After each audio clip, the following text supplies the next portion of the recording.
black single father walked into his own restaurant on his daughter's 7th birthday. Gray hoodie, worn sneakers, a small pink cake box in her hands, and a paper crown crooked on her head. He asked for a table. The hostess looked him over once, then said, just loud enough for the people nearby to hear, "We're fully committed tonight. Reservation only." 3 minutes later, that same hostess walked 2 well-dressed couples who hadn't even made a reservation straight to the best table in the room. When the father asked to speak with the manager, he was publicly dismissed and told to step aside in a dining room full of witnesses who had no idea the man being pushed out built every inch of it. Before the night was over, someone would be fired on the spot. If you've ever been made to feel like you didn't belong somewhere, this one's for you. Stay with us. Caleb Merritt had been in his work hoodie since 7 that morning. That was 13 hours ago. He had meant to change before dinner. He had not changed before dinner. But Naomi was 7 years old today, and she had been asking about the restaurant with the golden lights since the week before. And by the time Caleb realized he still smelled faintly of a 14-hour workday, she was already standing by the front door with her shoes on and her hands folded, waiting. He did not make her wait any longer. He carried her on one arm. In her other hand she held a small cake box from the bakery 2 blocks from their apartment, the one run by the Haitian woman who always slipped Naomi an extra macaroon when Caleb wasn't looking.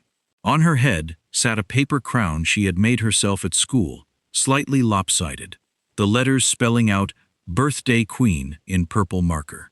She had been wearing it since lunch. Caleb had not said a word about it. The restaurant was called Merritt's Table. He had named it after his grandmother, not himself, though the last name was the same. 8 years ago it had been a shuttered dry cleaning business on a corner nobody wanted. Now it was the kind of place that appeared in magazine lists and had a 6-week wait list for weekend tables.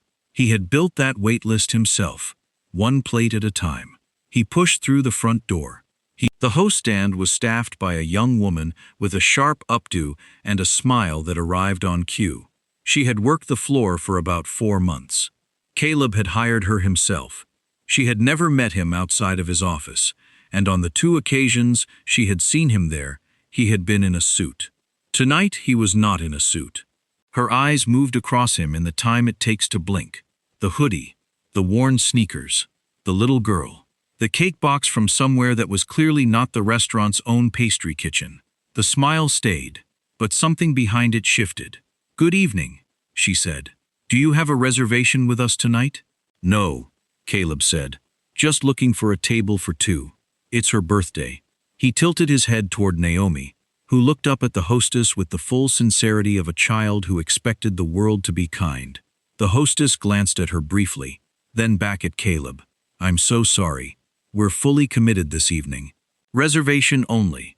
Caleb looked past her shoulder. He could see 4 open tables from where he was standing. 2 near the window, 1 along the far wall, 1 in the center of the room. A prime table, the kind the floor manager usually held back for last-minute requests from the right kind of walk-in. He looked back at the hostess. "Nothing at all?" he asked evenly. "Unfortunately, no. I'd be happy to put you on our wait list for—" The door opened behind him. A couple came in. The man was in a charcoal blazer, open collar, the kind of effortless that costs money. The woman beside him wore a coat that moved like it was made of something serious. They brought with them the particular energy of people who had never once walked into a room and wondered if there was space for them. "Hi there," the man said to the hostess, pleasantly, without even breaking stride. "We don't have a reservation. Any chance you can work something out?" The hostess's whole posture changed.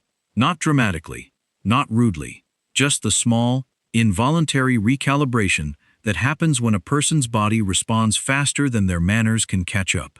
"Of course," she said warmly. "Give me just a moment and I'll get you settled." She reached for 2 menus. Caleb did not move. He stood there and watched her lead them past him, past the host stand, past the velvet rope he had personally argued was unnecessary when the designer suggested it, and directly to the window table. The better window table. Naomi had gone quiet. She was watching too, her cake box held carefully in both hands, her paper crown tilting slightly to the left. "Daddy," she said, her voice low, the way children get when they're trying to work something out. I thought she said they were full. Caleb felt it move through him. Not hot, not fast, something slower and more deliberate than anger. He knew this feeling. He had known it since he was 11 years old in a department store in Lancaster with his mother, watching a saleswoman follow them from aisle to aisle, while smiling at everyone else. He had known it every time a room rearranged its expectations the moment he walked in. He had carried it long enough to know exactly what it weighed. The hostess returned and stopped short when she found him still at the stand. "Sir," she said, and her voice had dropped half a degree in temperature. "I'm afraid there's nothing I can do for you this evening. I'd suggest trying to get a reservation for next week." "I just watched you seat a walk-in," Caleb said. "They're familiar guests. You've never seen them before tonight," he said. It was not a guess. Something moved behind her eyes. "Sir, I'm going to have to ask you to step aside. You're holding up the entrance." He looked at her for a moment. Then he looked down at Naomi. Naomi was looking up at him with her birthday crown and her cake box and an expression that was working very hard to be brave. "Daddy," she said quietly. Just that. Just his name. The way she said it told him she had understood something she didn't have words for yet. That she had looked at the couple being shown to the window table and then looked back at her father and added it up in the honest, unsparing way that children do. "Did we do something wrong?" she asked. The restaurant did not go silent. It just got quieter, in the specific way that rooms do, when people have stopped pretending not to listen. Caleb looked at his daughter, at the crown, at the care she had put into those letters in purple marker. He adjusted the paper crown so it sat straight. "Not one thing," he said. Then he looked back at the hostess. "I'd like to speak to whoever is managing the floor tonight." The floor manager's name was Drew Fisher, and he had been with Merritt's Table for 6 years. He was one of the first people Caleb had hired after the build-out.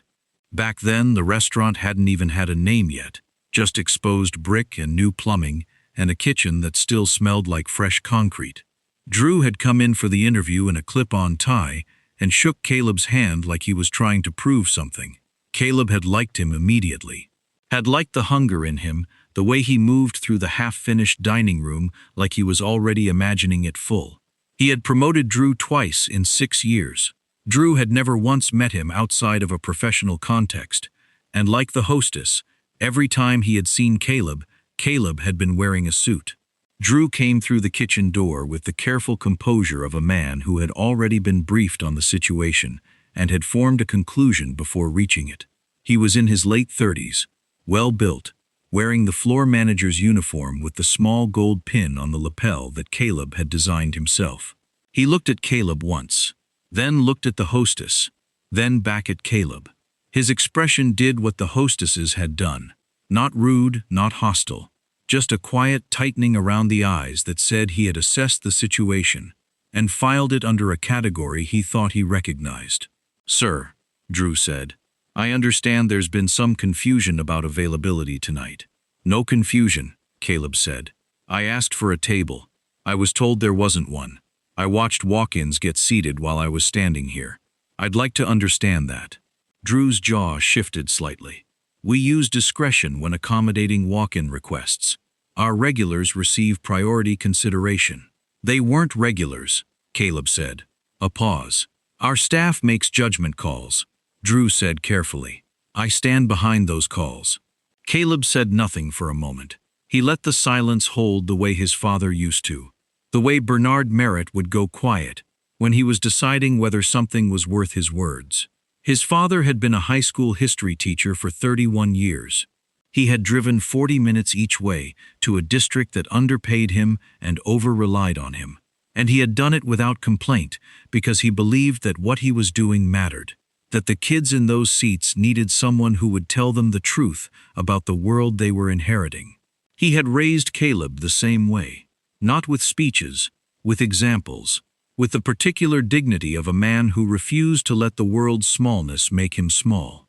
Caleb had thought about his father every single day of building Merritt's Table, had thought about what it would mean to create a place that treated people the way his father deserved to be treated every time he walked into a room.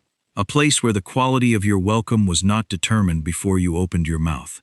He had thought about that tonight, standing outside with Naomi, before they walked in.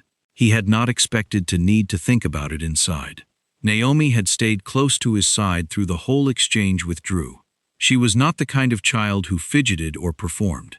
She was still in the way that certain children are still, absorbing everything, cataloging it, turning it over quietly in her mind.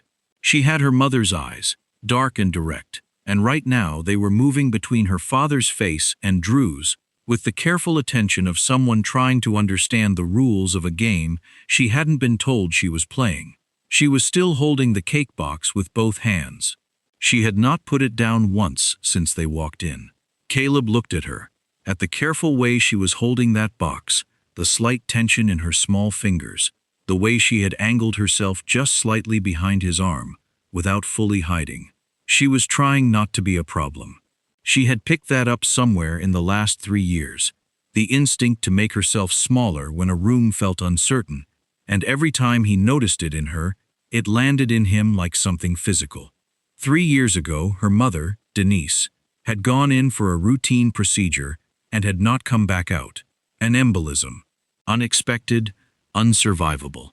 The kind of thing that happens without warning and leaves the people it leaves behind, trying to rebuild the shape of ordinary life with half the materials missing. Naomi had been 4. She remembered her mother in the way 4-year-olds remember things, in textures and sensations rather than full scenes. The smell of her lotion, the sound of her laugh from another room, the particular way she used to hold Naomi's face in both hands when she said goodnight. Caleb remembered everything. He had kept the restaurant going through the grief because stopping felt like it would mean something he wasn't willing for it to mean. He had kept Naomi's life as steady as he could manage. The same school, the same routines, the same bakery on Tuesday mornings. He had learned to do her hair, had watched tutorials at midnight after she went to sleep, sitting at the kitchen table with his reading glasses on and his phone propped against the sugar bowl. Had gotten it wrong enough times that Naomi now supervised the process with the focused authority of a small foreman. He had built a life. It was a good life. It was not the life he had planned, but it was real, and it was theirs, and he protected it with everything he had. Tonight he had wanted to give her one evening that was just hers. Just the golden lights and the good food and the feeling of being somewhere special on the day she turned 7. Drew was still watching him, waiting for a response that hadn't come yet. Caleb looked up from Naomi. "Tonight is her birthday," he said. Drew's eyes moved briefly to Naomi, to the crown, to the cake box. Something shifted in his expression. Not enough, but something. "I understand that," Drew said, "and I'm sorry the timing isn't working out. If you'd like to make a reservation for—" "I'm not interested in a reservation for another night," Caleb said. He said it quietly, not with heat, just with the flat, settled certainty of a man who has run out of patience for a particular kind of conversation and has decided to end it by other means. Drew straightened. "Then I'm afraid there's nothing further I can do for you this evening." Naomi looked up at her father. Her voice was careful, the way it got when she already knew the answer was going to be something hard. "Daddy," she said, "why don't they want us to stay?" Drew heard her. He was close enough that there was no way he hadn't, but his expression did not change, and he did not look at her, which was its own kind of answer. Caleb put his hand on Naomi's shoulder, kept it there. "We're going to figure it out," he said to her, steady, certain. Then he looked back at Drew. "I'm not going to leave," Caleb said. "Not tonight.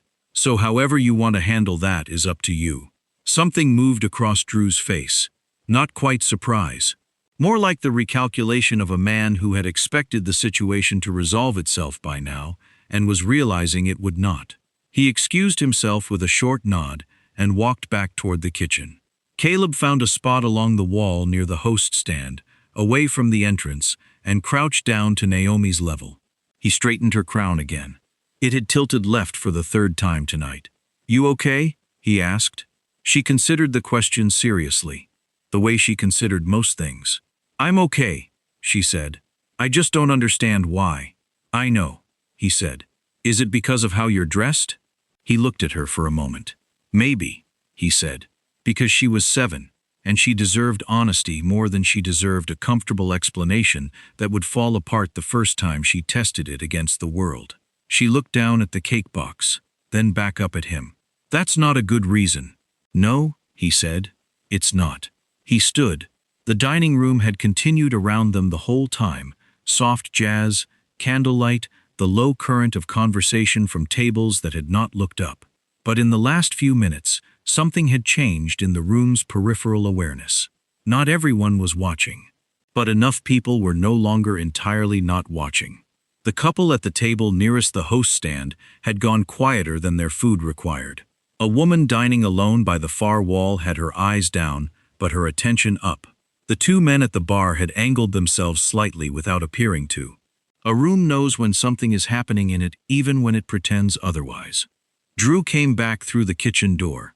He was not alone. The woman beside him was Patricia Hale, the general manager of Merritt's Table. Caleb had promoted her to that role 14 months ago, after she spent 4 years as his front-of-house lead. She was thorough and composed, and had never once in 4 years given him a reason to second-guess the promotion. She was not wearing her usual expression. She came across the floor with the particular briskness of someone who had been pulled from something and had already made up her mind about what she was walking into. She stopped in front of Caleb with Drew a half-step behind her and took in the hoodie and the sneakers and Naomi and the cake box in the practiced 2-second sweep of a manager who has learned to assess situations quickly.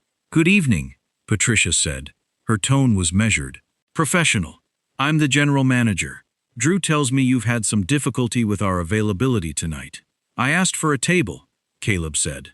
"I was told there wasn't one. Then I watched 2 walk-ins get seated at a window table." Patricia's expression did not flicker. "Our host team has discretion in managing floor availability. Certain guests receive priority consideration." "Based on what?" Caleb asked. A small pause. "Guest history and dining profile." "They had no history here," Caleb said. "Neither does anyone the first time they walk in." Patricia held his gaze. "I understand your frustration, but our decision on availability this evening stands. I'd encourage you to call ahead next time, and we'll make sure." "Patricia," he said it the way you say a name when you want someone to hear that you know it. Something moved through her face so fast it was almost invisible. She looked at him more carefully now, searching. The hoodie was throwing her. The context was throwing her. She had met Caleb Merritt in a suit, behind a desk, across a conference table. She had met him in the role that made his face make sense in a particular kind of room. Right now her brain was doing the work of trying to reconcile 2 things that didn't fit together yet. She wasn't there yet. "I'm sorry," she said carefully. "Have we met?" Caleb did not answer her. "I'd like you to call security," he said instead. Patricia blinked. "I'm sorry? If you're going to ask me to leave, I want it done officially. I want someone to walk over here and physically ask me to leave in front of every person in this room." The temperature in the conversation dropped several degrees. Patricia looked at Drew. Drew looked at the floor. She turned back to Caleb and kept her voice low and even. "Sir, I don't think that's necessary. I'm simply asking you to, then seat us," Caleb said. "One of 2 things. That's all I'm asking." Patricia straightened. A long second passed. Then she turned and gave a short nod toward the security station near the rear corridor. The man who came over was named Gil. Caleb had approved his hiring himself. Gil was broad-shouldered and unhurried, the kind of person whose size made loud unnecessary. And he crossed the dining room with the careful neutrality of someone trying to keep a situation from becoming a scene. He didn't fully succeed. The dining room noticed him cross the floor. Forks paused between plate and mouth. Conversations thinned. The couple near the host stand had stopped eating entirely. The woman by the far wall was no longer pretending to look at her food. The 2 men at the bar had turned fully around. And phones. Not raised. Not pointed, but present. Appearing the way phones appear in moments like this. Quietly. Held low. Angled with the casual plausibility of people who were simply checking something. Gil stopped beside Patricia and looked at Caleb with an expression that was professionally neutral and personally uncomfortable. "Sir," he said, I'm going to need to ask you to come with me toward the exit. Naomi looked at Gil, then at her father, then at the dining room full of people watching them. Her voice came out very small.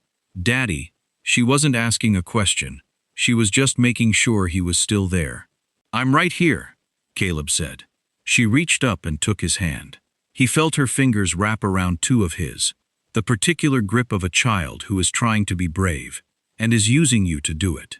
The dining room was almost fully quiet now. Not the comfortable quiet of a good meal. The held breath quiet of people watching something they cannot look away from and are not sure they should be watching. Gil waited. Patricia waited. Drew stood slightly behind her, with his arms at his sides and his eyes on a point somewhere between the floor and the middle distance. Naomi looked up at her father one more time. Her crown had tilted left again. She reached up with her free hand and straightened it herself this time. Then she looked at Patricia, with her dark, direct eyes and the absolute unguarded honesty of a 7-year-old who has run out of ways to make the adults in the room make sense. It's my birthday, she said. Not as an argument, just as a fact. She wanted someone to know. The dining room held it. Nobody spoke. Patricia's composed expression shifted. Barely, just at the edges.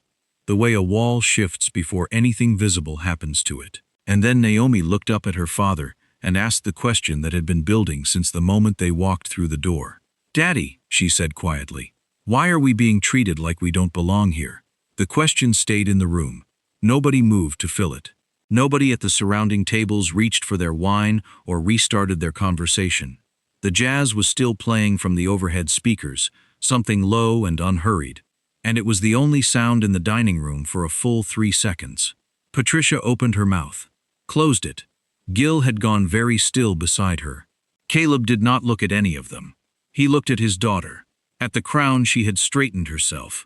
At the cake box she had been holding for the better part of 20 minutes, without once setting it down, as if putting it down would mean conceding something she wasn't ready to concede.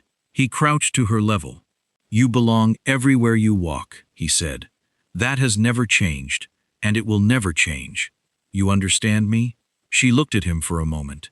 Then she nodded. Once. Firm. He held her gaze until he was sure the words had landed all the way in, not just heard, but received. And then he stood. He did not look at Patricia first. He looked at the dining room. He looked at the couple near the host stand who had stopped eating, at the woman by the far wall, at the 2 men at the bar who had turned fully around, at the phones that were present and low and recording the specific shape of this moment. He took in all of it without hurry. Then he reached into the front pocket of his hoodie and took out his phone. Patricia's posture shifted.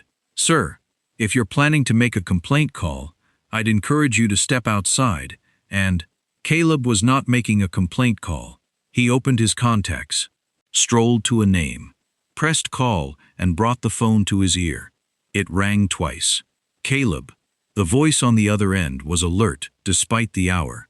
The voice of a man who kept his phone on, and close, because the person calling sometimes needed him to. Vincent, Caleb said. Wait, I need you at the front of house. Now. A pause of exactly 1 second. 2 minutes. Vincent said. The call ended. Caleb put the phone back in his pocket. Patricia looked at Drew. Drew looked at Gil. Gil looked at no one in particular, which was the most honest response in the group. Sir, Patricia said, and her voice had lost some of its professional smoothness. Not much, just enough to notice. I don't know who you've called, but I want to be clear that this situation has already been. How long have you worked here? Caleb asked. She stopped. 14 months, she said carefully. As general manager. Before that, 4 years on the floor. Front of house lead. Caleb nodded slowly. So you've been here 5 years. That's correct. In 5 years, he said.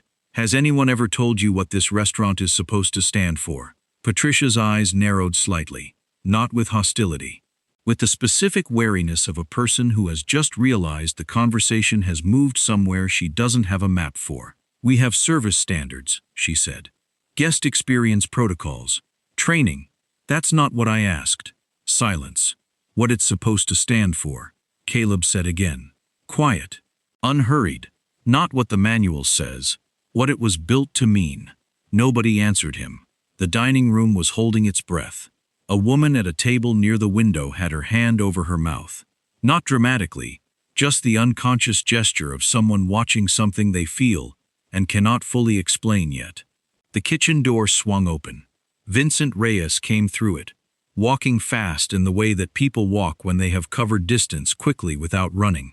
Jacket slightly open. The controlled urgency of a man who understood exactly why he had been called and was making sure he arrived before anything else happened. Vincent was Caleb's operations director. He had been with Merritt's table since the second year, recruited from a hotel group in Philadelphia, where he had spent a decade learning how to run large hospitality operations with the kind of precision that only comes from having done it wrong enough times first. He was methodical and perceptive, and he knew Caleb the way people know each other after years of building something together in the specific pressure of a business that could fail on any given Tuesday. He had met Caleb every week for 3 years in that hoodie. He crossed the floor without slowing and stopped directly in front of Caleb. Then he turned and faced Patricia, Drew, and Gil. He did not raise his voice. He did not need to. "Patricia," he said. "Drew." They both looked at him. "I need you to tell me exactly what has happened here tonight. From the beginning." Patricia straightened. "Vincent, we had a walk-in request with no reservation. The floor was at capacity for walk-in accommodation, and the floor is not at capacity," Vincent said. "I can see 3 open tables from where I'm standing." Patricia's composure cracked slightly at the surface. "We use discretion in—" "I know the policy," Vincent said. "I wrote it. Walk me through the specific discretion that was applied tonight." Silence. Drew looked at Patricia. Patricia looked at a point slightly past Vincent's shoulder. Gil had taken one small step backward, the barely perceptible movement of a man who has understood that he is standing in the wrong place and is considering his options. Vincent let the silence run for a full 5 seconds. He was good at that. It was one of the things Caleb had always respected about him. The understanding that silence applied in the right moment was more effective than anything you could fill it with. Then he turned to Caleb, and his whole register changed. Not his volume, not his posture, just the quality of his attention, the way it shifted from professional to personal in the space of a breath. "I'm sorry," Vincent said. "For what it's worth coming from me right now. I am genuinely sorry." Patricia's eyes moved between them. The recalibration was visible. It happened in stages, the way comprehension arrives when the pieces have been present for a while, and the last one finally drops into place. She looked at the way Vincent was standing, the way he had come through the kitchen door at a near run in response to a 2-minute phone call, the way he was speaking to this man in a hoodie with the register of someone who answers to him. She looked at Caleb's face, and Caleb watched it happen. Watched the moment her understanding of the evening restructured itself completely. Her face went the particular pale of someone who has just understood not only what they did, but exactly how visible it was. Drew had gone still beside her in a way that suggested he had arrived at the same place. The dining room had not moved. Phones still low, still present. The couple near the host stand, the woman by the far wall, the 2 men at the bar, all of them there, all of them watching, none of them pretending otherwise anymore. Naomi was still holding Caleb's hand. She looked up at Vincent, then at her father, then at Patricia's face, and in the way that children read rooms without being taught to, she understood that something had just changed. She didn't know what yet, but she tightened her grip on the cake box, and she waited. Vincent stepped aside. He did it deliberately, a small movement with a clear meaning. He was not the one who would speak next. Patricia looked at Caleb. Her mouth opened, and Caleb said before she could begin, "I'd like you to look around this room right now. Take your time." She didn't move. "Go ahead," he said. Slowly, Patricia turned. She looked at the tables, at the phones, at the faces of the people who had stopped pretending not to watch. She looked at the couple by the window, the walk-ins she had seated without hesitation 20 minutes ago, who were now watching her the way everyone else was. She turned back. "My name," Caleb said, "is Caleb Merritt." He let that sit for exactly 1 breath. I own this restaurant. The room did not erupt. It just stopped. Every ambient sound that a full dining room produces without anyone noticing. The clink of glass, the scrape of a fork, the low murmur of a dozen separate conversations. All of it ceased at once, replaced by the particular quality of silence that only arrives when a room full of people has received information that has fundamentally changed the shape of the last 30 minutes. Patricia did not move. Drew did not move. Gil had gone so still he could have been furniture. The hostess was still at her stand, and Caleb could see her from where he was standing, and he watched the color leave her face in a slow, even tide. Vincent stood slightly to the left, with his hands in his pockets, and said nothing, because there was nothing for him to say. His role in this moment was simply to be present, to be the confirmation that the room could read without being told how. Naomi looked up at her father.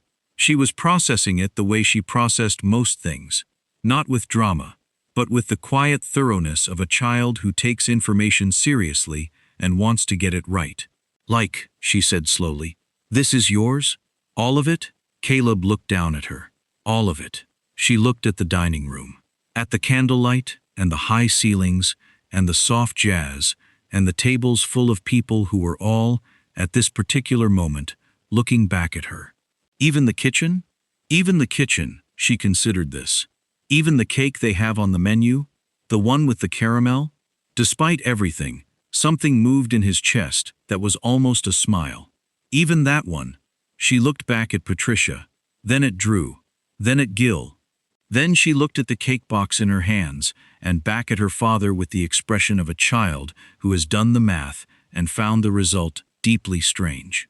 "So we got our cake from outside," she said, "and came to your own restaurant, and they wouldn't let us in?" Caleb looked at her for a moment. "That's about right," he said. Naomi turned this over one more time. Then she looked at Patricia with her dark, direct eyes and the complete unself-conscious honesty of a 7-year-old who has decided the adults in this situation have some explaining to do. She didn't say anything. She didn't need to. Patricia looked at her and then looked away first. That was when Caleb spoke. Not loudly. He had not raised his voice once since walking through the door, and he did not raise it now. The room was quiet enough that he didn't need to, and he understood instinctively that whatever he said in this moment would carry differently if it came without heat. "I opened this restaurant 8 years ago," he said. "I built it from a shuttered dry cleaner on a corner that 3 other investors had already walked away from. I designed the dining room. I wrote the first menu. I interviewed every person who has ever worked this floor." He looked at Patricia. "Including you." Her jaw tightened slightly. She held his gaze. "The standard I built this place around has never been complicated," Caleb continued.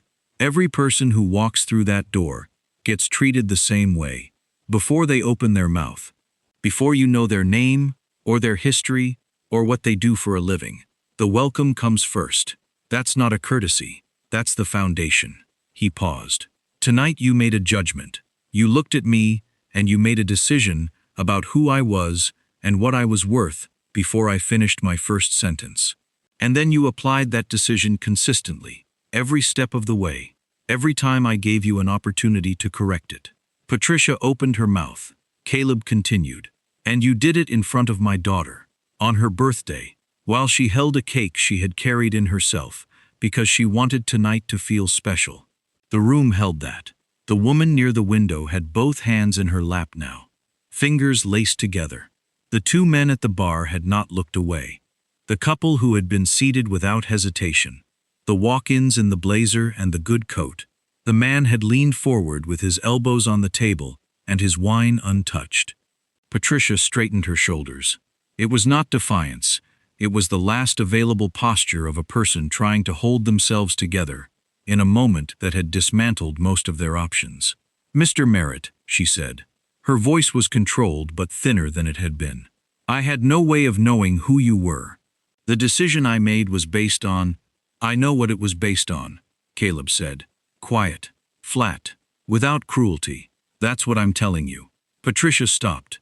Drew was looking at the floor. He had been looking at the floor for the last several minutes and showed no signs of changing that. Gil had moved another small step back, quietly repositioning himself outside the geometry of the situation, and Caleb noticed it, but said nothing about it.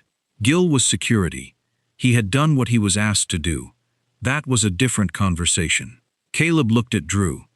"You've been with this restaurant 6 years," he said. Drew's head came up. 6 years, Caleb said again. "That's a long time. Long enough to know this floor. Long enough to know what we stand for here, or to have learned it if you were paying attention." Drew said nothing. "When she came and got you tonight," Caleb said, "you had a choice. You could see the open tables. You could hear what was being said. You made a decision to back the call instead of correct it." Drew's jaw worked once. "I didn't know. You didn't know who I was," Caleb said. "Right. But you knew what was happening." The distinction landed in the room and stayed there. Vincent shifted his weight almost imperceptibly beside him, the small movement of a man who recognized a line being drawn with precision. Caleb looked back at Patricia. "You're terminated," he said. "Effective tonight." Patricia absorbed it without flinching. Whatever she was feeling, she kept it below the surface, and Caleb noted that, the discipline of it, even now, even here, it did not change anything, but he noted it. "Drew," Caleb said. Drew looked at him. "You're suspended pending a full review. Whether you come back depends on what that review shows, and whether you can demonstrate you understand where you failed tonight. Not procedurally, actually." Drew nodded. A short, tight movement. "The hostess," Caleb said to Vincent, without looking toward the host stand. "Full retraining. Values-based, not skills-based. She stays on conditional review for 90 days. If she understands why tonight was wrong, there's a path forward. If she doesn't, there isn't." Vincent nodded once, already making the mental notes he would turn into written ones within the hour. Caleb looked at Gil last. Gil met his eyes and waited. "You were put in an unfair position tonight," Caleb said. "You did what you were asked to do by the person above you. I'm not holding that against you." A pause. "But I want you to think about what you saw, and what you felt while you were standing there." Gil gave a slow nod. Something in it suggested he had already been thinking about exactly that. Caleb was not interested in performance. He was not interested in the theater of power reversal, in watching people squirm, or in making the moment bigger than it needed to be. He had said what needed to be said. He had said it clearly, and in front of witnesses, because the witnesses mattered. Not for spectacle, but because the room full of people who had watched this happen deserved to see how it ended. He turned to the dining room, just for a moment, just long enough to look at the faces of the people who had sat with this alongside him, who had watched it unfold from their tables and their bar stools, and had not looked away. "Thank you for your patience tonight," he said simply. He did not explain. He did not elaborate. He looked down at Naomi.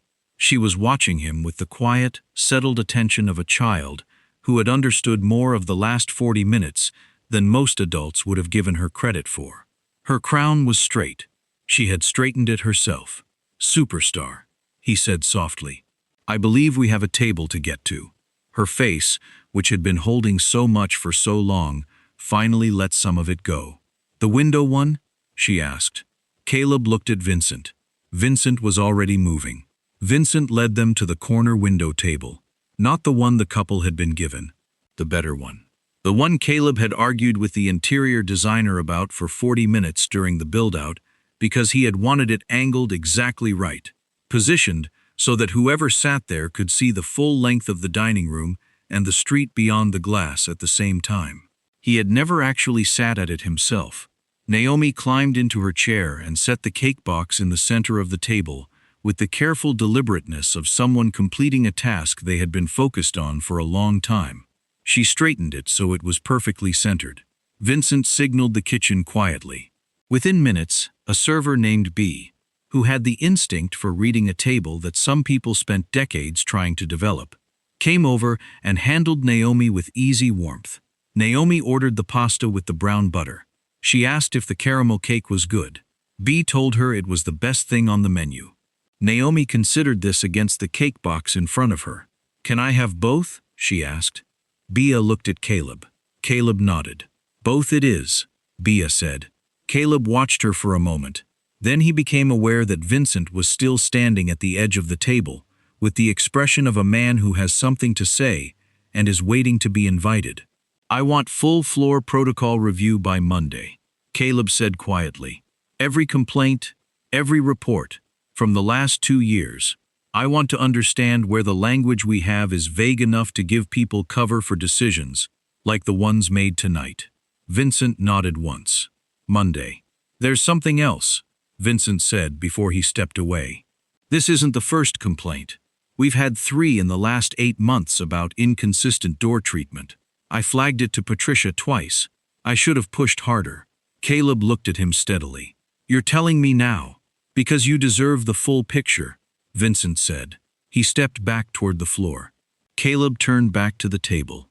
Naomi was watching him with her chin resting in one hand, studying his face the way she did when she was reading his silences. "Are you sad?" she asked. "I'm thinking," he said. "About the lady?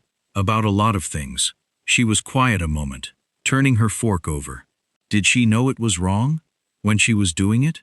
Caleb thought about Patricia's face, the composure that had cracked only once, not when Vincent arrived, but when Naomi looked at her, and she looked away first.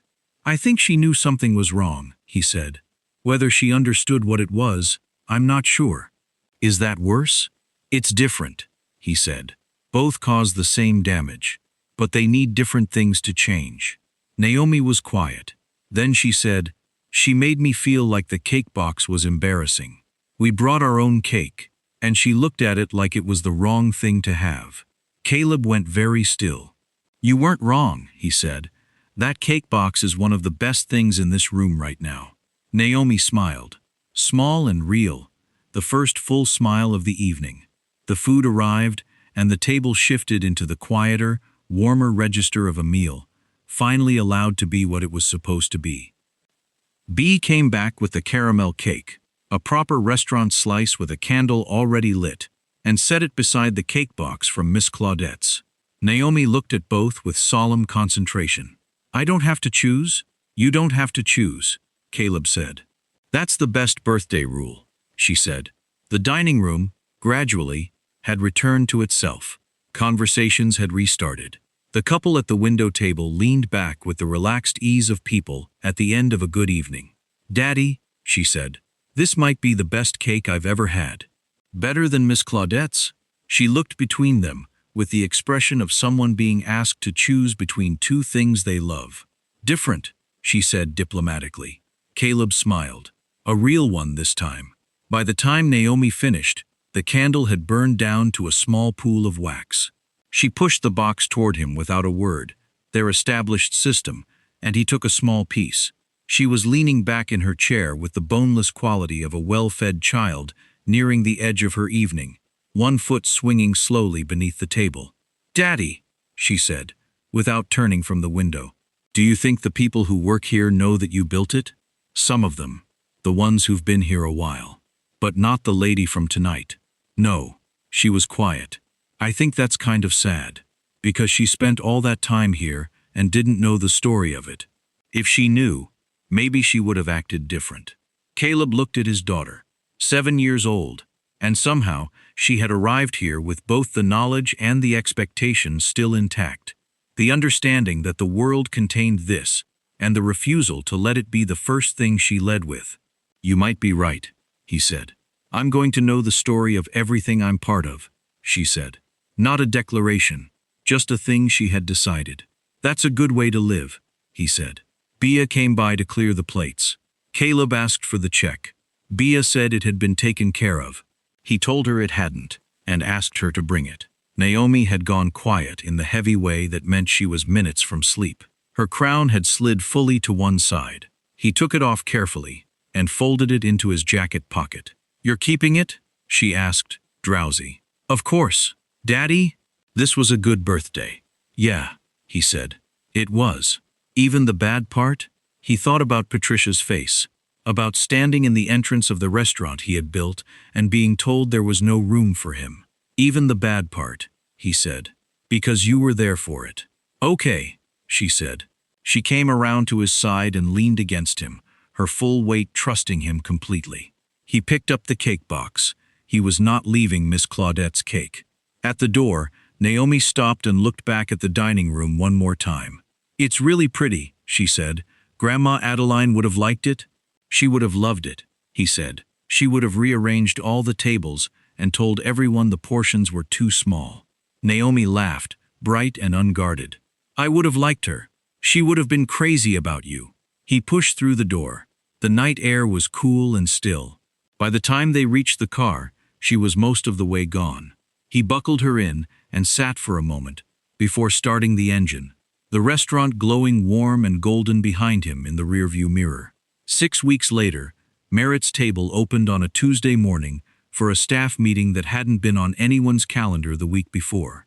41 people arranged themselves across the dining room, waiting with the attentiveness of people who understood something mattered without yet knowing what. Caleb stood at the front in a jacket. No hoodie today.